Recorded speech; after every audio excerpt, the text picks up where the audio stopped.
How to adjust the Herman Miller Aeron classic chair. The height adjustment is found on the right-hand side of the chair. To use the rear tilt lock, sit upright and lift the lever up.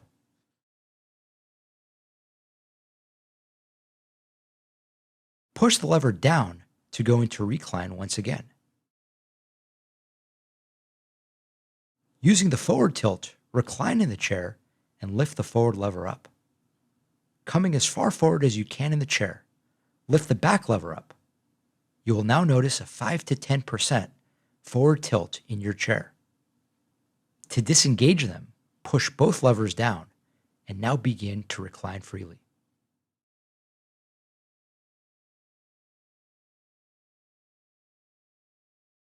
When both tilt locks are pushed down and you can recline freely in the chair, the tension bar on the right-hand side will adjust how freely you can recline.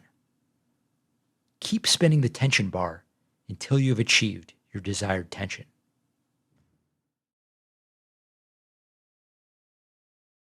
Release the lever to adjust the armrest height.